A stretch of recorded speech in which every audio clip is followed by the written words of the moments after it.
So what a great evening. So famous, funny people can be as self-deprecating as that. And by the way, Ambassador, what a great example you are of the humility that the powerful can also demonstrate.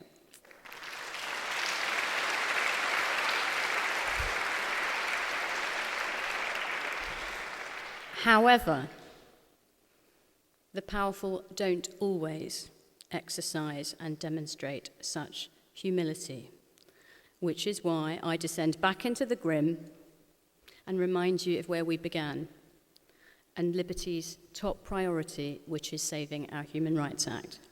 Now, I could bang on about it all night, and I see friends in the room who have had that joyous experience with me many times over many years. In fact, one of the reasons why we have to have this party once a year is that a young woman once listened to me speak about human rights and said, Shami, that was great, and I learnt a lot, but please remember that Martin Luther King never said, I have a nightmare. So instead of banging on anymore, I want to introduce a very special person to tell a very special human rights story. Please welcome Sharon Hardy to the stage.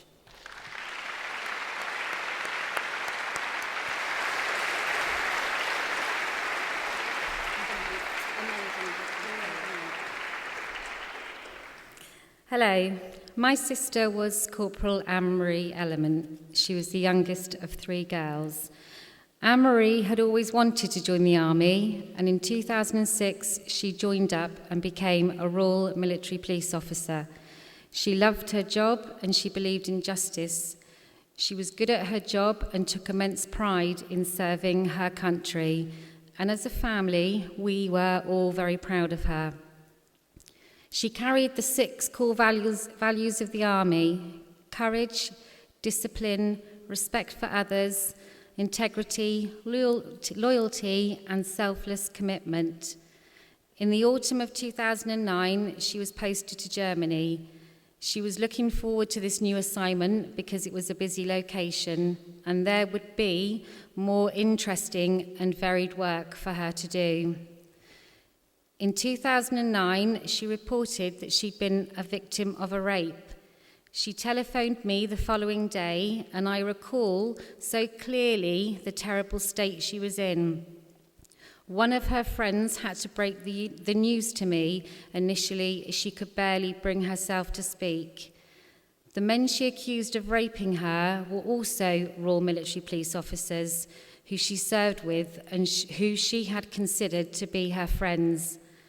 Her allegation was investigated by the Royal Military Police themselves. The investigation obviously lacked independence and was seriously flawed and incompetent. A decision was made that no charges would be brought. Anne-Marie was devastated. Already feeling isolated, she began to believe she was being punished for making the allegation. She became the target of bullying, including vicious rape-related bullying. She attempted to complain about her treatment, but she was ignored. She asked to be transferred closer to her family, but this was delayed for many months. She was seen as a problem child. In the meantime, the bullying and her mental state deteriorated, and she was told by her commanding officer that she needed to accept responsibility for what had happened and to move on. Eventually, 4 months after the allegation of rape, she was transferred to a barracks closer to her home. But the rumours of what had happened in Germany began to follow her, and soon enough the bullying started again. Now being forced to work 80 to 90 hours a week and being called in on her rest days, her mental state deteriorated still further. Her work was ridiculed in front of her colleagues, and she became a laughing stock. She was never discussed in welfare meetings. She was called a skank, a slag, a liar, and the girl who cried rape. On the 9th of October 2013, 3 days after her 30th birthday, she committed suicide. She hung herself from a stairwell outside her accommodation block. She left no note, just a simple message saying, "Sorry," written in pink lipstick on the mirror. A first brief inquest was held and we were not represented. I tried to ask questions about what was known about my sister, what should have been known about her, and what, if anything, could have been done to help her. I tried to ask questions about the bullying that she had spoken to me about and the overwork. The coroner told us that these issues could not be dealt with at an inquest and to take up any concerns we had with the army themselves directly. He consistently shut me down and stopped my questions. After the hearing, we issued a judicial review proceedings in the High Court against him. The first inquest was quashed and a fresh inquest was ordered. It was only the Human Rights Act, Article 2, the right to life, that enabled this to happen. At the same time, we wrote to the Ministry of Defence to request that Anne-Marie's rape allegation be investigated, even though she had died. They refused. Finally, under threat of further legal proceedings and relying again on only the Human Rights Act, this time Article 3, the right not to be subjected to degrading treatment, the Ministry of Defence agreed to refer the rape allegation for reinvestigation. The investigation has been conducted by the RAF Police as well as civilian police from Bedfordshire Police Force. It remains ongoing at this time, and I cannot say any more on that. The fresh inquest was held last year. After 3 weeks of evidence from soldiers, brigadiers, commanding officers, and military police officers, the coroner ruled that the lingering effects of an act of alleged rape, workplace bullying, and overwork had all contributed to the death of my sister. The coroner made a number of important recommendations, which I believe will improve things for other servicemen and women. Now, all servicemen and women who report rape or sexual assault have to be referred to outside non-military agencies to help and support. And there have been important changes in mental health support provision.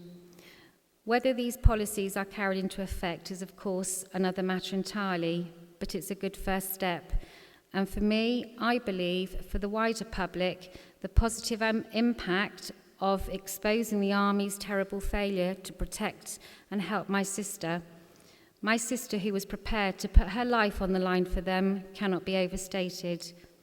Soldier or civilian, your human rights require protection, yet the Army failed a traumatised, vulnerable woman at every single stage.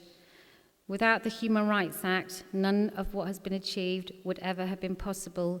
The Human Rights Act gave me a voice, and it gave my sister back her dignity. Thank you.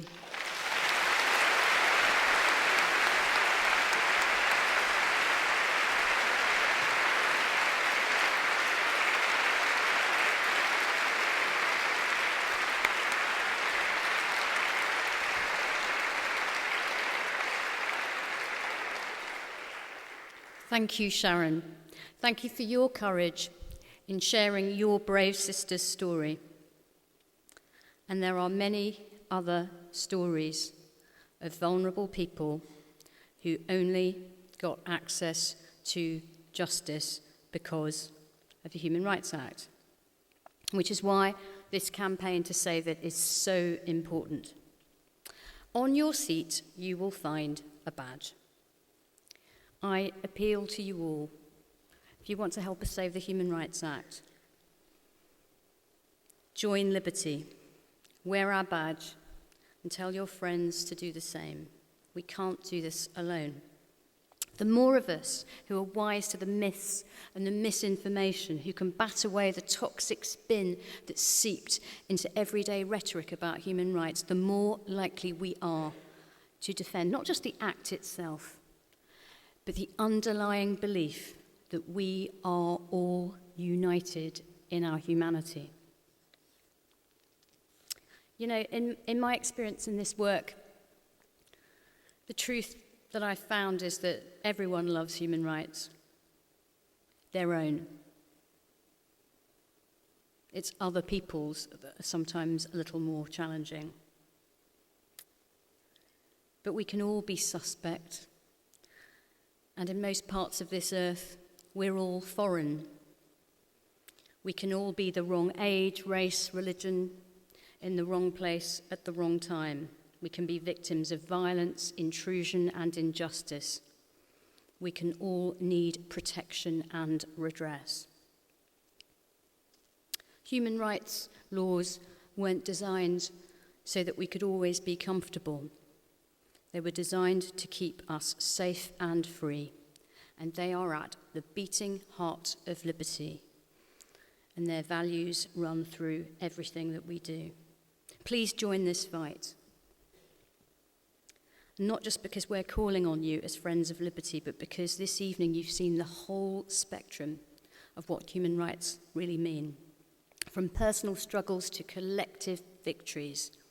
Tonight we've shown, I hope, that human rights and civil liberties will always be bigger, will be far more enduring than any political party or government. But it falls to us in 2015 to protect them. This is a responsibility that the unique shortlist and winners tonight have shouldered by challenging injustice and championing freedom. I find them inspiring, and I hope you will join me one more time in thanking them all for being here tonight.